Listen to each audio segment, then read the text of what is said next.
श्री गणेश स्थापना व विसर्जन की परंपरा।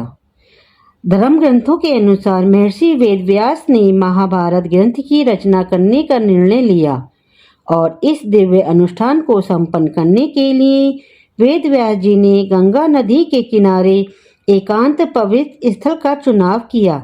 लेकिन लेखन का कार्य महर्षि के वश का नहीं था, इसलिए उन्होंने इसके लिए भगवान श्री गणेश की आराधना की और उनसे प्रार्थना करी कि वे एक महाकाव्य जैसे महान ग्रंथ को लिखने में उनकी सहायता करें।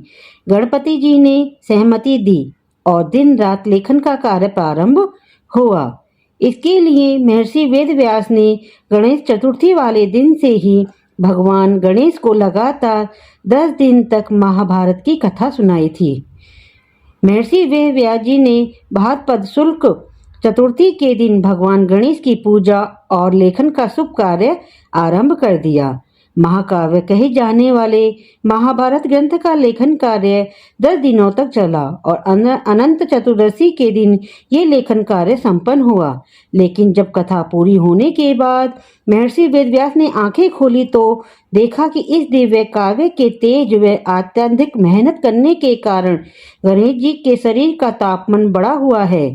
ऐसे में गणेश जी के शरीर का तापमान कम करने के लिए महर्षि वेद व्यास जी ने गंगा नदी में गणेश जी को स्नान कराया।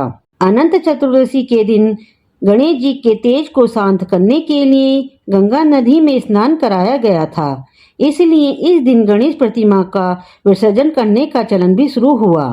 पौराणिक ग्रंथों में भी श्री गणेश प्रतिमा के विसर्जन का उल्लेख किया गया है। कहा जाता है कि सनातन हिंदू धर्म संस्कृति में तभी से भगवान गणपति को 10 दिनों तक बैठाने की प्रथा चल पड़ी और 10वें दिन उनका विसर्जन यानी जल स्नान कराया जाता है।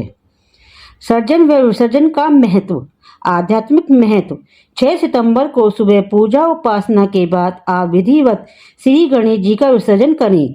गणेश जी का विसर्जन करने से पहले जाने अनजाने में किसी भी प्रकार की गलतियां हुई हो उनके लिए गणेश जी से क्षमा याचना करें और सभी के मंगल की कामना करते हुए गणेश जी को पुण्य जल्दी आने की प्रार्थना करें।